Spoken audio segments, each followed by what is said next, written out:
आज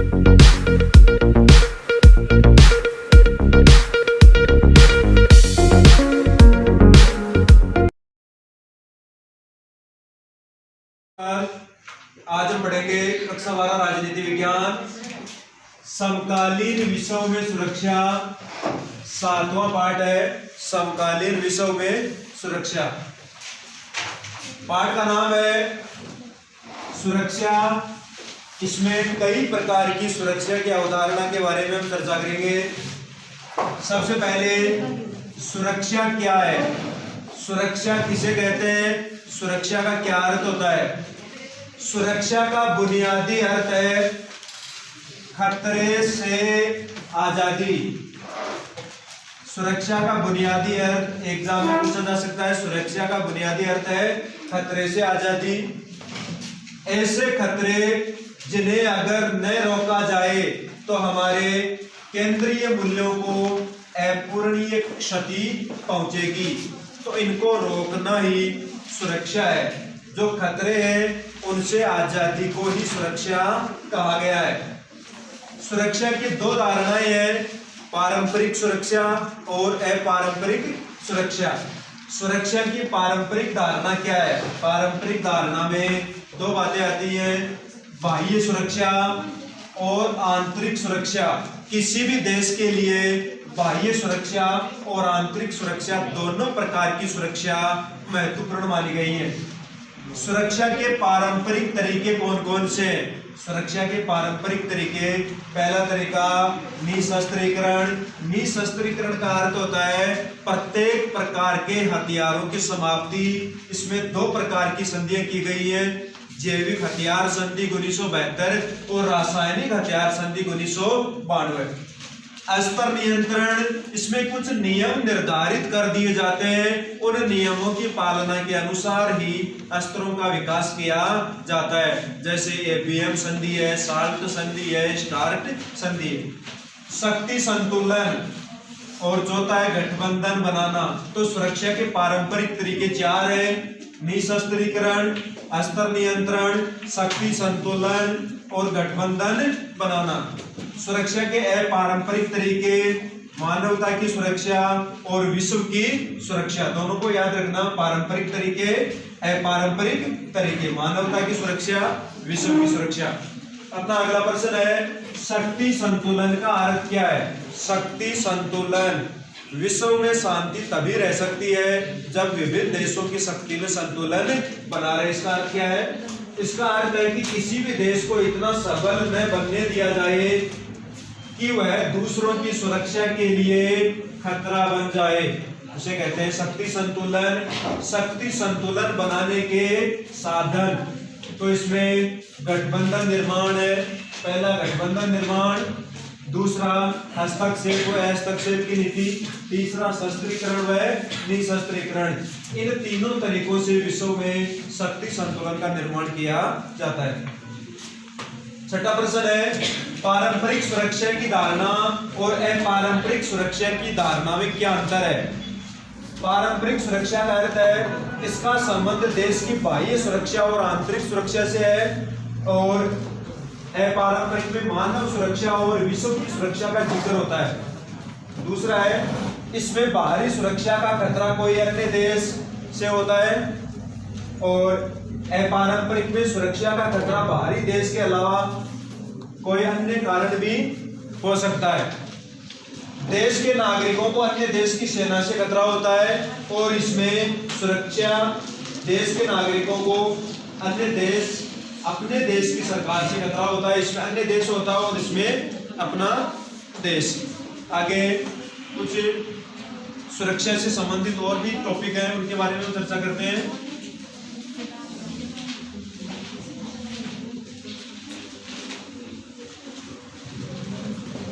वर्तमान में खतरे के नए स्रोत, खतरे के नए स्रोत कौन कौन से हैं। खतरे के नए स्रोत, खतरे के नए स्रोत अपारंपरिक सुरक्षा में आते हैं।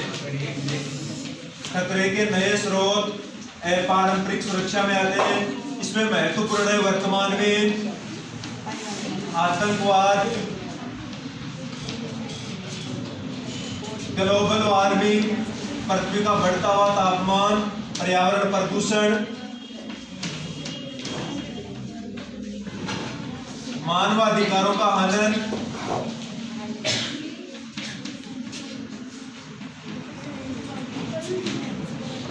और नशीली दवाएं।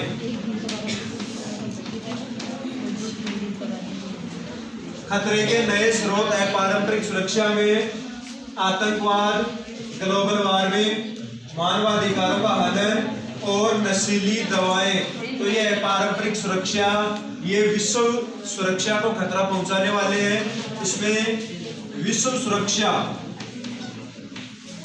के बारे में पूछा जा सकता है। विश्व सुरक्षा का अर्थ क्या है? विश्व सुरक्षा का मतलब होता है इन खतरे के नए स्रोतों से आजादी की क्या होती है? विश्व की सुरक्षा। विश्व की सुरक्षा के साथ क्षेत्र सुरक्षा की भी बात की गई इस पाठ में। क्षेत्र सुरक्षा, क्षेत्रीय सुरक्षा या क्षेत्र सुरक्षा का मतलब है किसी देश के द्वारा विदेशी आक्रमणकारी से अपने क्षेत्र या किसी भूभाग की सुरक्षा करना क्षेत्र सुरक्षा होता है। अब इसमें ग्लोबल वार्मिंग को कम करने के लिए, उसे रोकने के लिए पर्यावरण से संबंधित एक महत्वपूर्ण एक सम्मेलन हुआ था, क्योटो प्रोटोकॉल। क्योटो प्रोटोकॉल 1997 में हुआ। क्योटो प्रोटोकॉल 1997 में जो ग्लोबल वार्मिंग और पृथ्वी के बढ़ते हुए तापमान, ग्रीन हाउस गैसों से संबंधित है और इसमें 160 देशों ने हस्ताक्षर किए। 160 देशों ने हस्ताक्षर किए। अब बात करते हैं पारंपरिक सुरक्षा और अपारंपरिक सुरक्षा की अगर परिभाषा पूछे, पारंपरिक सुरक्षा का क्या अर्थ है?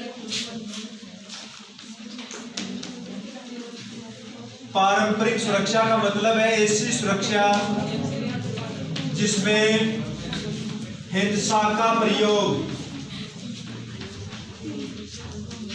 जिसमें हिंसा का प्रयोग कम हो। पारंपरिक सुरक्षा में ऐसी सुरक्षा जिसमें हिंसा का प्रयोग कम हो। और अपारंपरिक सुरक्षा, अपारंपरिक सुरक्षा में इसमें सैन्य खतरों की बजाय, सैन्य खतरों की बजाय मानवता की सुरक्षा, मानवता की सुरक्षा पर ध्यान दिया जाता है। अपारंपरिक सुरक्षा में सैन्य खतरों के बजाय मानवता की सुरक्षा पर ध्यान दिया जाता है। निशस्त्रीकरण में दो मुख्य संधियां की गई है, जैविक हथियार संधि, जैविक हथियार संधि 1972, रासायनिक हथियार संधि, रासायनिक हथियार संधि 1992। निशस्त्रीकरण में दो मुख्य संधियां, जैविक हथियार संधि 1972, रासायनिक हथियार संधि 1992। अब हम चर्चा करेंगे अस्त्र नियंत्रण और अस्त्र नियंत्रण के लिए कौन कौन सी संधियां की गई है। ये पीछे भी पढ़ चुके हैं, दोबारा एक बार। एबीएम संधि, एंटी बैलिस्टिक मिसाइल संधि 1972, एनपीटी परमाणु अप्रसार संधि 1968, साल्ट, ये दो संधियां हुई है, साल्ट प्रथम और साल्ट द्वितीय। साल्ट प्रथम 1972, साल्ट सेकंड 1979, स्टार्च, स्टार्च प्रथम 1991 और स्टार्च सेकंड 1993।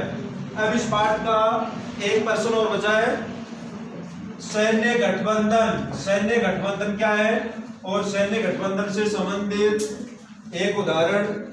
सैन्य गठबंधन, सैन्य गठबंधन का मुख्य उद्देश्य क्या होता है?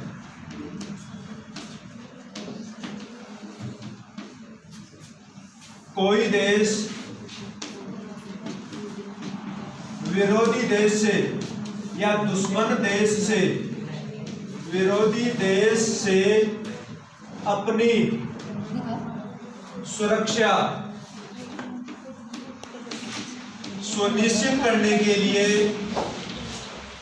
सुनिश्चित करने के लिए अन्य देशों से